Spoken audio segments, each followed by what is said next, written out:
Touchant un enfant sur 160 dans le monde, l'autisme est un trouble envahissant du développement selon la classification internationale des maladies de l'Organisation mondiale de la santé, OMS. Il s'agit d'une maladie qui affecte les fonctions cérébrales et ce dès l'enfance. Les symptômes se caractérisent par des troubles du langage, que ce soit dans la difficulté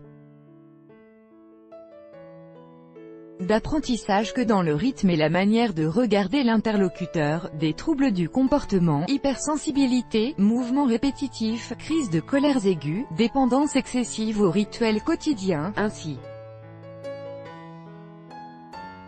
que des problèmes de sociabilité.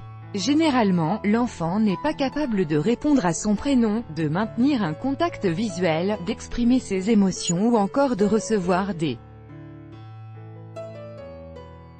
marques d'affection. Ainsi, les signes nécessitant une consultation médicale sont une absence de gazouillis à l'âge d'1 an, un manque flagrant de communication, absence de gestes ou mutisme. Par exemple, des difficultés à dire et retenir des phrases, comportements ou manières de faire déjà acquises à l'âge de 2 ans, bien qu'aucun traitement actuel ne permette de soigner cette pathologie. Dès que l'autisme est diagnostiqué, une prise en charge précoce permet d'appréhender la maladie et de vivre avec tant pour le malade que pour sa famille. Actuellement, les scientifiques recherchent toujours la cause principale de l'autisme et il semblerait qu'ils viennent de faire une avancée considérable dans le domaine, la cause réelle de l'autisme. Selon les scientifiques, jusqu'alors, un lien avait été établi entre les vaccins et l'autisme. Une théorie datant de 1998 est réalisée par le Dr Andrew Wakefield. Avançait que l'aluminium contenu dans les adjuvants des vaccins pouvait être à l'origine de l'autisme. Or, de nombreuses études scientifiques ont démontré le contraire selon l'Organisation mondiale de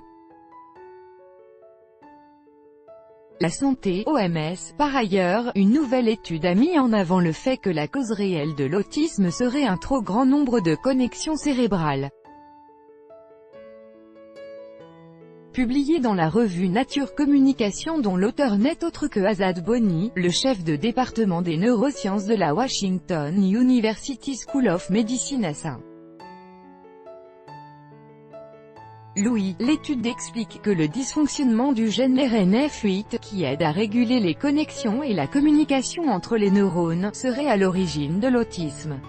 En effet,